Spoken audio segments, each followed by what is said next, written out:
Está en la línea el abogado Alejandro Romano, a quien le agradezco muchísimo, porque aquí se escuchan todas las voces, nos explique lo que se planteó, los documentos que se presentaron y su opinión de todo lo que esto ha generado, le digo de manera explosiva, en redes sociales. Abogado, muchas gracias por aceptar la llamada.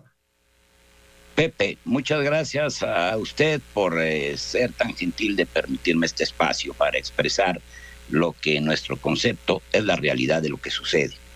¿Cuál es esa realidad? En primer término, debo de señalar que el reportero que cubrió la noticia relativa a lo que expresé una vez que me retiré de las instalaciones del Comité Universitario de Ética, probablemente incurrió en un error, porque lo que sostuve es que es nuestra máxima casa de estudios, la universidad, la que está muy por encima de lo que se está debatiendo en este momento en relación con el que en un momento dado se hayan cometido, en concepto de nosotros, actos arbitrarios que consisten en que primero autoridades universitarias determinaron que la tesis profesional de Yasmín Esquivel era una copia sustancial de otra, y después le invitaron a defenderse respecto de tal determinación. Esto es, a la inversa de cómo debió haber sucedido. Primero le atribuyeron la responsabilidad y posteriormente la invitaron para que se defendiera de ella, cosa que, por supuesto, es prácticamente entender el mundo al revés. Las cosas no son así, y en realidad de un debate en relación con si Yasmín Esquivel copió parte sustancial de la tesis de un compañero, o fue quien copió parte sustancial de la tesis de Yasmín Esquivel, en la medida que autoridades universitarias lo estén comentando públicamente, daña un derecho fundamental de Yasmín Esquivel, como es el derecho al honor, porque siembra la duda en relación a si fue o no ella la que cometió indebidamente un acto infamante como el plagiar la tesis de un compañero y no haber sufrido ella como ofendida esa copia en relación con la suya, de tal manera que eso es precisamente lo que se debate. Y el amparo desde luego no se interpuso contra la Universidad Nacional Autónoma de México, se interpone contra autoridades universitarias, y las suspensiones para el efecto de que esas autoridades no lleven a cabo comentarios en relación con lo que en este momento se está examinando por parte del Comité Universitario de Ética a partir del examen de las pruebas que se han aportado, que es un acervo muy, muy grande de pruebas que tienden a demostrar la circunstancia de que es Yasmín Esquivel la que sufrió el plagio, no quien lo llevó a cabo. De tal manera que lo cierto es que por ahora hay un asunto que se está examinando o que se debe de examinar con todo rigor profesional dentro del Comité Universitario de Ética, para que una vez admitidas las pruebas, debidamente desahogadas y debidamente valoradas, se pronuncie la resolución que corresponda. Pero en la medida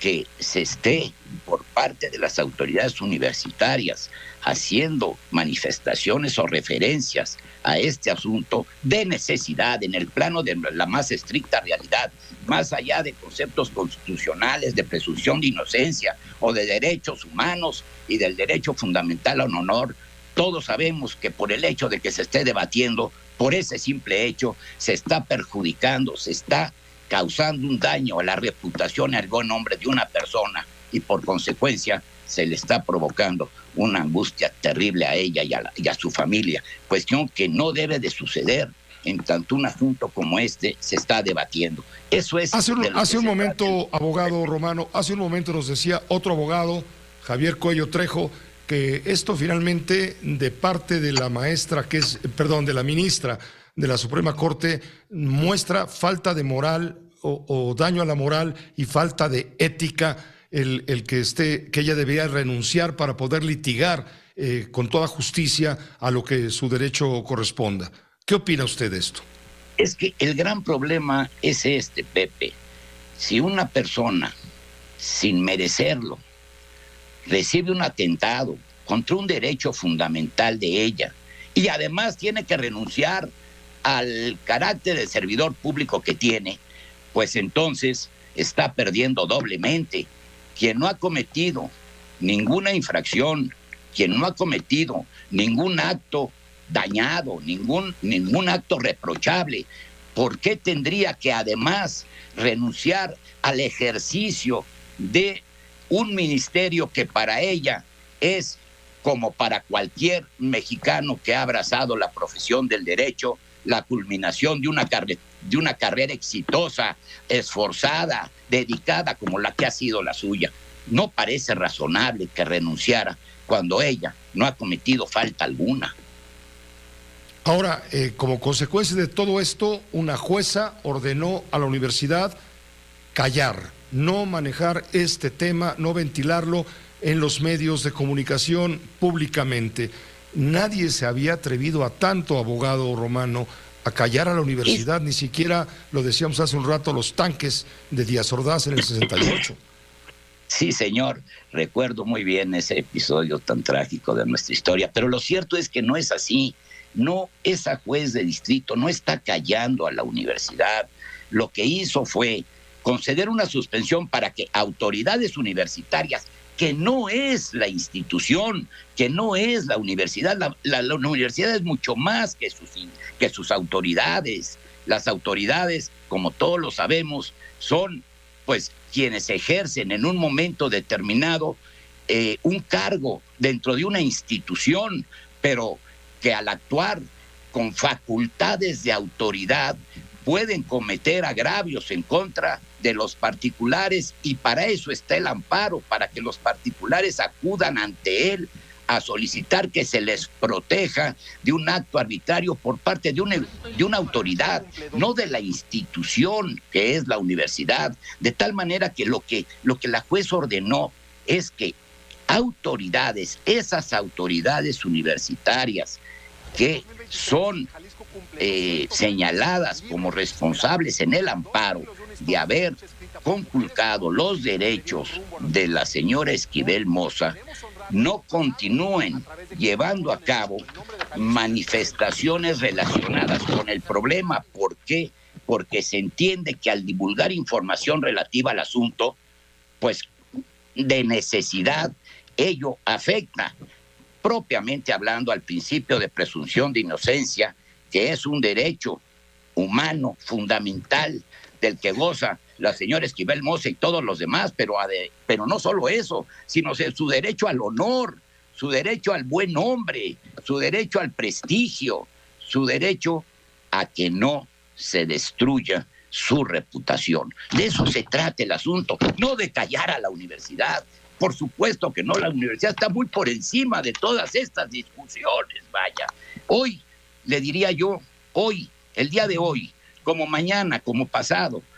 a lo largo y ancho del territorio de la República, se interpondrán cientos de demandas de amparo contra cientos de autoridades que corresponden a grandes instituciones. Bueno, el hecho de que se interpongan amparos contra autoridades que forman parte de grandes instituciones no implica que se esté cuestionando a la institución misma, sino al acto de una autoridad que está adscrita o que trabaja dentro de una de esas grandes instituciones. Y es lo que sucede ahora. Son autoridades universitarias, no la Universidad Nacional Autónoma de México, a la que estamos pidiendo que se abstenga de llevar a cabo manifestaciones que tienen que ver con este debate, porque de cualquier manera, en tanto se esté ventilando este asunto, se daña la reputación de las personas que están comprometidas con él. Y peor aún, cuando es una de esas personas, se considera agraviada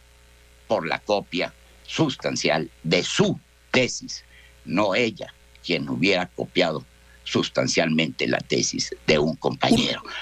Una pregunta muy simple que, bueno, mucha gente piensa que los que informamos sabemos todo, lo cual es verdaderamente equívoco y falso, no sabemos todo. Por eso preguntamos quizá todo. Pero esa gente que me lo enfrentó, me lo encaró, me dijo, oiga, ¿y por qué se amparó la ministra Yasmín Esquivel si es inocente? Si ella se considera no culpable de haber plagiado, sino al contrario, que eso lo discutirá finalmente el Comité de Ética. Le repito la pregunta que me hizo un anónimo. ¿Por qué se amparó si es inocente? Es que el hecho de haber promovido un amparo tiene como propósito medular tener la oportunidad, que eso es muy importante, tener la oportunidad de hacer valer su derecho contra un acto arbitrario que la está dañando. Por eso interpuso el amparo. Por eso es que son de tal naturaleza las violaciones que se han cometido en su perjuicio, que es un amparo que cualquier juez en materia o especialista en derecho administrativo lo hubiera concedido de inmediato, porque las violaciones son manifiestas, son patentes, y en consecuencia no es ni con mucho sorprendente que la juez de distrito haya admitido el amparo y haya pronunciado la suspensión provisional, sino lo que sería extraordinario es que no lo hubiera hecho, porque son patentes las violaciones cometidas. En consecuencia, cualquier juez de distrito en materia administrativa que hubiera recibido su amparo de inmediato lo hubiese admitido, y al igual como lo hizo la juez quinto de distrito en materia administrativa, habría concedido la suspensión provisional, y es muy probable que conceda la definitiva, porque está perfectamente fundado el agravio que ha sufrido la señora. Pues le agradezco mucho, abogado. Gracias por permitirnos conocer su punto de vista, que finalmente es el punto de vista de la ministra Yasmín Esquivel, usted en su calidad de representante legal. Muchas gracias, Pepe. Esta fue una producción de Grupo Fórmula. Encuentra más contenido como este en radioformula.mx.